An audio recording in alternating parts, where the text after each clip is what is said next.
Hey everyone, आज के इस वीडियो के अंदर हम बात करेंगे क्रिया शारीरिक का जो मॉडर्न इंपॉर्टेंट टॉपिक्स है उसके बारे में हम यहाँ पे देखेंगे कि किस तरह से यहाँ पे क्वेश्चन पूछ सकते हैं, कौन कौन से अपन को टॉपिक करने हैं। जो भी सारे जो इंपॉर्टेंट टॉपिक्स है वो अपन को पढ़ना है, क्योंकि इसका भी सिलेबस यहाँ पे बहुत ज़्यादा यहाँ पे बड़ा दे रखा है, इसलिए अपन सारे मॉडर्न टॉपिक कवर नहीं कर पाएंगे। लेकिन जितना मैं आपको बता रहा हूँ उतना आपको करके जाना है। थोड़ी सी हम बात करते हैं आज के पेपर के बारे में। जो रचना शरीर का यहाँ पे पेपर रहा है सेकंड वाला, तो उसमें जो है यहाँ पे किस तरह से क्वेश्चन देखने को मिले हैं। यहाँ से जो है यूनिवर्सिटी ने यहाँ पे काफ़ी कुछ चेंज किया है। क्या चेंज किया मैं आपको बता दूं कि एक तो जो मॉडर्न के टॉपिक्स है यहाँ पे बहुत ज़्यादा यहाँ पे भर भर के क्वेश्चन वहाँ से पूछे हैं। आयुर्वेद का जितना वेटेज है उतना वहाँ से क्वेश्चन नहीं आया है, यानी कि 60 नंबर के क्वेश्चन जो है सीधा आपको मॉडर्न से देखने को मिला है, और 40 नंबर के जो क्वेश्चन है वो आपको यहाँ पे आयुर्वेद से देखने को मिला है। होना चाहिए उल्टा यहाँ पे, बट यहाँ पे ऐसा नहीं हुआ है, क्योंकि मेरे को पता है कि यूनिवर्सिटी आपन को चकमा देता है। यूनिवर्सिटी का ये काम है कुछ ऐसा करना कि यहाँ पे टॉपिक जो है इधर उधर यहाँ पे कर देती है। तो यहाँ पे लास्ट में जो आते आते हैं यूनिवर्सिटी यहाँ पे कुछ ना कुछ जरूर यहाँ पे करता है। इसलिए अपन को जितने मैं आज आपको मॉडर्न के टॉपिक बता रहा हूँ उतने यहाँ पे आपको करके जाना है। जितने मैं बता रहा हूँ उतने श्योर है आप करके जाओ, आपका पेपर यहाँ पे बहुत ज़्यादा अच्छा होगा। तो यहाँ पर भी हमने जो यहाँ पे गेस्ट पेपर बताया था क्वेश्चन वहीं से ही आए हैं। आज वाले में भी अच्छा यहाँ पे 70 मार्क्स के क्वेश्चन देखने को मिले हैं। बट अभी जो हम क्रिया शरीर का आपको बता रहे हैं इसके अंदर मॉडर्न की इंपॉर्टेंट टॉपिक आपको इतने जो मैं बता रहा हूँ उतना आपको 100% यहाँ पे करके जाना है, क्योंकि सिलेबस के अकॉर्डिंग जो है यहाँ पे 40 मार्क के जो क्वेश्चन यहाँ पे देखने को मिलेंगे आपको मॉडर्न के पेपर फर्स्ट के अंदर। यहाँ पे सिलेबस बहुत ज़्यादा है, 40 मार्क्स के क्वेश्चन भी आने वाला है, इसलिए आपको जो है यहाँ पे इसको कवर करना बहुत ज़्यादा जरूरी है। पूरा मैं जितना भी बताऊँगा आपको एनसीएसएम के अकॉर्डिंग यहाँ पे बताऊँगा, इतना जो मैं बता रहा हूँ उतना आपको सारा यहाँ पे कवर करके जाना है। मोस्ट इंपॉर्टेंट टॉपिक ही मैं आपको बताऊँगा जो या तो PYQ के अंदर आए हैं, जो यहाँ पे बहुत ज़्यादा रिपीट हुए हैं PYQ के अंदर, और जो जिसके आने के आपके जो है एग्जाम के अंदर चांस है वो ही अपन यहाँ पे देखने वाले हैं। तो सबसे पहले यहाँ पे मैं बिना देरी के यहाँ पे शुरू करता हूँ। तो सबसे पहले तो अपन को जो पार्ट भी है यहाँ पे 40 नंबर का आपको देखने को मिलेगा। इसके अंदर आपको फिजियोलॉजी होम्योस्टेसिस के बारे में क्वेश्चन हो सकता है, और दूसरा टॉपिक जो अपना physiology of respiratory system, physiology of GIT से यहाँ पे क्वेश्चन आ सकता है, physiology of nervous system and physiology of endocrine system. यहीं से आपका जो 5 टॉपिक दे रखा है, यहाँ से 5 टॉपिक से 40 मार्क के जो है क्वेश्चन यहाँ पे आने वाले हैं। लेकिन इसके अंदर यहाँ पे बहुत ज़्यादा बड़ा यहाँ पे सिलेबस दे रखा है कि अपन को कौन कौन सा करना है कौन सा नहीं करना है। तो चलिए मैं आपको बताता हूँ कि कौन से आपको क्वेश्चन करना है और कौन से यहाँ पे नहीं करना है। तो सबसे पहले अपन बात करते हैं होम्योस्टेसिस की। इसके अंदर जो है आपको डिफाइन आना चाहिए होम्योस्टेसिस की, उसका जो मैकेनिज्म है मेंटेनेंस ऑफ होम्योस्टेसिस किस प्रकार से होता है, ये आपको पहला वाला अच्छी तरीके से करना है। उसके बाद आपको कुछ टर्म यहाँ पे याद होना चाहिए, जैसे कि सेल डेथ क्या होती है, सेल डिजेनरेशन क्या होता है, सेल एजिंग क्या होती है ना, एनिमल टिश्यू क्या होता है। ये हल्का सा आपको पढ़ना है, ज़्यादा मैं इसको पढ़ने को नहीं बोल रहा हूँ, आपको हल्का हल्का यहाँ पे इसके बारे में ध्यान से थोड़ा सा यहाँ पे पढ़ना है। ज़्यादा यहाँ पे नहीं मैं फोकस कर रहा हूँ इस पर, बट ये वाला आपको अच्छे तरीके से कवर करके जाना है। आगे जो मैं बता रहा हूँ बहुत ज़्यादा मोस्ट इंपॉर्टेंट यहाँ पे देखने को मिलेगा आपको। Describe mechanism of positive and negative feedback system with a 2 example. कम से कम आपको 2 एग्जाम्पल के साथ यहाँ पे इसको अच्छी तरीके से तैयार करके जाओ, इसको अच्छी तरीके से तैयार करके जाओ। बहुत ज़्यादा इंपॉर्टेंट अपना सिलेबस है, बहुत ज़्यादा यहाँ पे इंपॉर्टेंट ये टॉपिक है।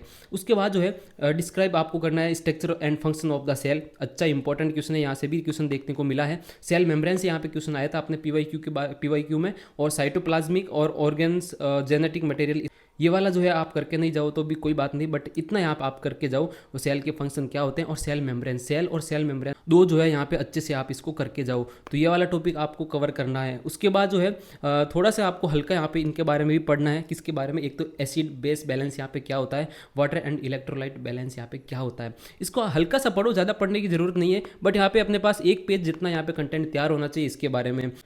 इसके बाद जो है आपको बफर सिस्टम भी पढ़ना है, सोडियम पोटेशियम पंप क्या होता है इसके बारे में भी आपको हल्का यहाँ पे पढ़ना है। हल्का का मतलब है कि 1 पेज अपन को यहाँ पे तैयार करके जाना है, 1 पेज इसके बारे में आप पढ़ के जाओ, और यहाँ पे कुछ भी आपको पढ़ने की ज़रूरत नहीं है। बस जितना मैं आपको बताया होम्योस्टेसिस के अंदर इतना यहाँ पे आप करके जाओ, आपका सीधा यहाँ पे क्वेश्चन आपको 1 क्वेश्चन जो है देखने को मिलेगा। हो सकता है कि यहाँ से SAQ भी आ जाए, हो सकता है कि यहाँ पे LAQ भी देखने को मिल जाए, क्योंकि काफ़ी बार यहाँ पे LAQ है जो ये नेगेटिव एंड पॉजिटिव फीडबैक के बारे में यहाँ पे पूछा है, और हो सकता है कि यहाँ पे SAQ भी देखने को मिल सकता है।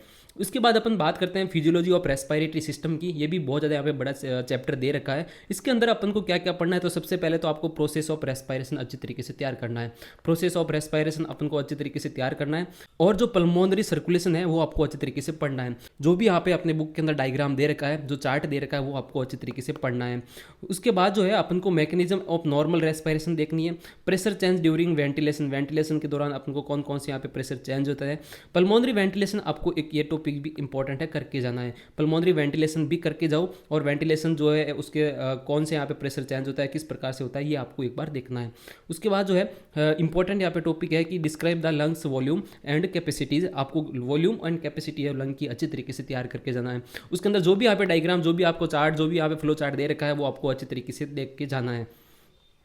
इसके बाद जो है describe the discuss and exchange and transport of gases, oxygen and carbon dioxide, O2 और CO2 का जो किस प्रकार से ट्रांसफर देखने को मिलता है, वो आपको एक बार देखना है, ये भी तैयार करना है। उसके बाद है अपना आर्टिफिशियल रेस्पिरेशन आपको पढ़ना है। कुछ यहाँ पे टर्म मैं इसमें भी बता रहा हूँ, वो आपको अच्छे तरीके से एक एक पेज या आधा आधा पेज आपको अच्छे तरीके से करके जाना है। जैसे कि डिस्पनिया क्या होता है, एस्फाइक्सिया क्या होता है, हाइपोक्सिया क्या है, और साइनोसिस क्या है। ये चार टर्म आप अच्छी तरीके से करके जाओ। ये चार ही अपने सिलेबस के अंदर है, चार अच्छी तरीके से करके जाओ। आर्टिफिशियल रेस्पिरेशन आपको पढ़ना है, और इसके साथ ही में आपको एक्सटर्नल रेस्पिरेशन क्या होता है और इंटरनल रेस्पिरेशन क्या होता है, ये भी अच्छी तरीके से आपको तैयार करके जाना है। ये डीके का टॉपिक है, बट यहाँ पे इंपॉर्टेंट टॉपिक है। बहुत सारे स्टूडेंट इसको छोड़ के भी जाते हैं, बट अपन को छोड़ के नहीं जाना है, क्योंकि ये इंपॉर्टेंट क्वेश्चन है, और यहाँ से SQ यहाँ पे आ भी चुका है एक बार PYQ के अंदर। इसलिए मैं आपको बता रहा हूँ कि ये वाला जो है, ये वाला टॉपिक आपको करके जाना है। External respiration, internal respiration, artificial respiration, dyspnoea, asphyxia, hypoxia and cyanosis, ये जो है आप करके जाओ। तो यहीं पे अपन को खत्म होता है ये वाला रेस्पिरेटरी सिस्टम। इसके बाद जो है अपना फिजियोलॉजी ऑफ GIT, जो गैस्ट्रो इंटेस्टिनल सिस्टम जो होता है, वो आपको अच्छी तरीके से करना है। फिजियोलॉजी के अंदर भी यहाँ पे GIT का चैप्टर बहुत बड़ा दे रखा है, बट अपन को जितना मैं आपको बता रहा हूँ उतना ही करना है। कौन कौन से करना है, तो सबसे पहले तो आपको describe the function of salivary gland आना चाहिए, स्टोमक आना चाहिए, liver, gall bladder and pancreas, इन चारों के यहाँ पे आपको फंक्शन आना चाहिए। चारों के यहाँ पे फंक्शन अच्छी तरीके से करो, और उसके बाद उसकी मैकेनिज्म करो, यानी कि सीक्रेशन और मैकेनिज्म ऑफ सीक्रेशन आपको करके जाना है। और कंपोजिशन है, इंपॉर्टेंट है, कंपोजिशन यहाँ पे पूछता है वो। इसके अंदर आपको स्लाइवा का करना है, गैस्ट्रिक, पैनक्रेटिक, इंटेस्टिनल जूस और बाइल सीक्रेशन, इन चारों का आपको अच्छी तरीके से करना है। आप चाहे NCERT से करो, है ना। एक आपको छोटा मैं पॉइंट बताऊं, आप चाहे NCERT से करो, चाहे जो आपके पास बुक है, अच्छे से सिंपल लैंग्वेज के अंदर करके जाओ। ये जो पॉइंट होता है, ये सिंपल लैंग्वेज के अंदर करके करने होते हैं। आपको एक पेज का कंटेंट इसमें याद करना होता है, 1 से 1.5 पेज का यहाँ पे याद करके जाओ इसको। ओके उसके बाद है प्रोसेस ऑफ डाइजेशन आपको करना है। प्रोसेस ऑफ डाइजेशन आपको करके जाना है। स्टोमक के अंदर प्रोसेस ऑफ डाइजेशन किस तरह से देखने को मिलता है, स्मॉल इंटेस्टाइन के अंदर यहाँ पे किस तरह से ये देखने को मिलता है ना। ये वाला आप करके ये वाला इंपॉर्टेंट नहीं है, मत करके जाओ। बट टाइप ऑफ विटामिन क्या होते हैं, है ना, कौन कौन से यहाँ पे विटामिन अपने टाइप्स में होते हैं, ये आपको अच्छी तरीके से करना है। ABCDE ये आपको अच्छी तरीके से पढ़ना है। जितने मैं बता रहा हूँ आपको विटामिन, इतने यहाँ पे करके जाओ, सफिशियंट है। केमिकल्स नेम होते हैं, और इसमें कौन कौन से यहाँ पे किस प्रकार से इसकी डोज होती है, किस प्रकार के ये सीक्रेशन होते हैं, कौन सी यहाँ पे डिजीज़ में ये अपन देते हैं, या जो इसकी कमी से कौन सी डिजीज़ हो सकती है, ये आपको एक बार इसके देख के जाना है। ये फिजियोलॉजी के अंदर ही आता है, इसलिए टाइप्स ऑफ विटामिन जो है आपको अच्छी तरीके से करना है। अपने GIT यहाँ पे कंप्लीट हो जाता है। GIT में अपन को इतना ही करना है। उसके बाद जो है फिजियोलॉजी ऑफ नर्वस सिस्टम यहाँ पे देखते हैं, बहुत बड़ा या इसका सिलेबस है। नर्वस सिस्टम का सिलेबस सबसे ज़्यादा देखने को मिलता है। इसके अंदर अपन को क्या क्या करना है, जितना मैं बता रहा हूँ उतना ही करके जाओ। जैसे कि describe the mechanism of propagation of nerve impulse यहाँ पे किस तरह से जनरेट होती है, उसकी मैकेनिज्म आपको एक बार देखनी है। उसके बाद जो है आपको describe the function and properties of synapse, है ना, जो भी सिनेप्स बनता है उसकी रिफ्लेक्स और रिसेप्टर कौन कौन से होते हैं, आपको ये वाला टॉपिक भी अच्छी तरीके से करके जाना है। सिनेप्स का यहाँ पे आ सकता है, क्योंकि यह बहुत ही पुराना टॉपिक है और बहुत ज़्यादा इंपॉर्टेंट टॉपिक भी है। इसके बाद जो है आपको इसमें से क्या पढ़ना है, इसमें से आपको सिर्फ क्लासिफिकेशन पढ़ना है। नर्वस सिस्टम का जो क्लासिफिकेशन दे रखा है, ANS, PNS, CNS, अच्छी तरीके से आपको करके जाना है। नर्वस सिस्टम का क्लासिफिकेशन इंपॉर्टेंट है, मैं आपको बता रहा हूँ, अच्छी तरीके से करके जाओ। ये वाला पढ़ोगे नहीं कोई बात नहीं, चलेगा, बट यहाँ पे आपको क्लासिफिकेशन अच्छी तरीके से करके जाना है। उसके बाद है describe and discuss function of the cerebral, बहुत ज़्यादा इंपॉर्टेंट क्वेश्चन है, यहाँ से आता ही आता है। यहाँ पे आपको फंक्शन बताना होता है किसका, सेरेब्रल कॉर्टेक्स का, बेसल गैंग्लिया का, थैलेमस का, हाइपोथैलेमस का, cerebellum, mid brain, pons, medulla oblongata है, सारे के फंक्शन करके जाओ। मैं तो बोलता हूँ सारे के फंक्शन इंपॉर्टेंट है, करके जाओ, क्योंकि यहाँ से आपको क्वेश्चन देखने को मिलेगा ही मिलेगा। सारे के फंक्शन इंपॉर्टेंट है, कुछ और करा ना करो, आप ये वाला टॉपिक करो या ना करो ऊपर वाले, बट ये वाला टॉपिक आपको जरूर करके जाना है। उसके बाद जो है आपको physiology of the cranial nerve आना चाहिए, है ना। इसके अंदर आपको क्या आना चाहिए, सारी जो है नर्व आपको पता होनी चाहिए कि कौन सी नर्व होता है, किसको क्या बोलते हैं, क्या यहाँ पे इसका फंक्शन रहता है, ये आपको इतना पता होना चाहिए। आप ट्रिक के साथ में जो नर्व है क्रेनियल नर्व वो याद कर लो, आपको यूट्यूब पे इसकी ट्रिक मिल जाएगी। आपको अच्छी तरीके से ट्रिक के साथ में याद कर लो। 12 नर्व है यहाँ पे, अच्छी तरीके से इसको याद कर लो। आपको नाम याद हो गए तो भी यहाँ पे बड़ी बात है, आप उतना लिखोगे तो भी आपको जो है 3 मार्क्स आराम से वहाँ पे मिल जाएंगे 5 में से।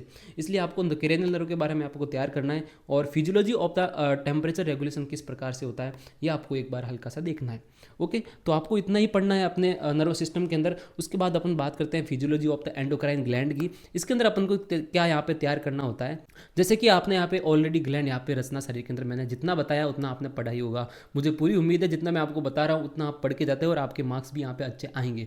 तो यहाँ पे मैंने पिट्यूटरी ग्लैंड आपको पहले ही बताया, इसके अंदर वो same he anterior and posterior के बारे में आपको फंक्शन हल्का हल्का वहाँ से मैच हो जाएगा। आपको वही यहाँ पे लिख सकते हो, वो जो आपने पहले याद किया वही आप यहाँ पे लिख दो। उसके अंदर कौन कौन सी वहाँ से डिजीज हो सकती है उसके हाइपर एंड हाइपो एक्टिविटी के कारण, ये आपको हल्का सा इसके अंदर पढ़ना है। उसके बाद थायराइड ग्लैंड जो कि आपको पेपर में आया भी है, थायराइड ग्लैंड से कौन कौन से हार्मोन सीक्रेट होता है, किस प्रकार से होते हैं, उनके फंक्शन क्या होते हैं, हाइपर एंड हाइपो एक्टिविटी यहाँ पे क्या देखने को मिलती है इसकी, ये भी आपको पढ़ के जाना है। उसके बाद जो है आपको एड्रिनल ग्लैंड के बारे में भी पढ़ना है। एड्रिनल ग्लैंड भी यहाँ पे इंपॉर्टेंट है, इसके बारे में इसके एड्रिनल कॉर्टेक्स से कौन कौन से यहाँ पे हार्मोन रिलीज होते हैं, एड्रिनल यहाँ पे मेडुला से यहाँ पे कौन कौन से हार्मोन यहाँ पे रिलीज होते हैं, यहाँ पे दोनों करके जाओ, यहाँ पे क्वेश्चन देखने को मिलेगा ही मिलेगा। यानी कि 3 ग्लैंड आपको अच्छी तरीके से तैयार करनी है। कौन कौन सी, एक तो एड्रिनल ग्लैंड के बारे में, एक थायराइड ग्लैंड के बारे में, और एक आपको पिट्यूटरी ग्लैंड यहाँ पे अच्छे से करनी है। तो ये वाले जो जितनी मैं आपको बता रहा हूँ उतना यहाँ पे ग्लैंड करके जाओ, सफिशियंट है, इतना ही अपन को पढ़ना है। तो यहाँ पे जो है मैंने यहाँ पे पूरा आपको सिलेबस बता चुका हूँ, इतना ही अपन को मॉडर्न के अंदर कवर करने हैं। इतने कर लो सफिशिएंट है, इतना कर लो आपको सफिशिएंट है, जितना मैं आपको बताया हूँ उतना यहाँ पे करके जाना है। आपको यहाँ पे 100% आपके अच्छे मार्क्स गिरेंगे, आपके 40 यहाँ पे मार्क्स यहाँ पे कवर हो जाएंगे। आपको मैं क्रिया शरीर का गेस्ट पेपर भी दूंगा, आपको यहाँ पे MCQ में भी प्रैक्टिस करूँगा, और बहुत सारे टॉपिक है जो यहाँ पे आने वाले हैं जो इंपॉर्टेंट है, यानी उसके छोटे छोटे लेक्चर आएंगे। जैसे कि कौन कौन से यहाँ पे आयुर्वेद के अंदर इंपॉर्टेंट है, हम इसका लेक्चर भी यहाँ पे डालेंगे, छोटे छोटे टॉपिक यहाँ पे डालेंगे, आपको कवर कराएंगे। आपको सारे वीडियो देखने हैं क्योंकि हम उस छोटे छोटे वीडियो के अंदर जो है ट्रिक वहाँ पे डालते हैं ताकि आपको ट्रिक से अच्छे से याद हो जाए। ओके, तो आपको सारे वीडियो देखने हैं और जितने मैंने यहाँ पे टॉपिक बताया उतने यहाँ पे अच्छे से करके जाना है।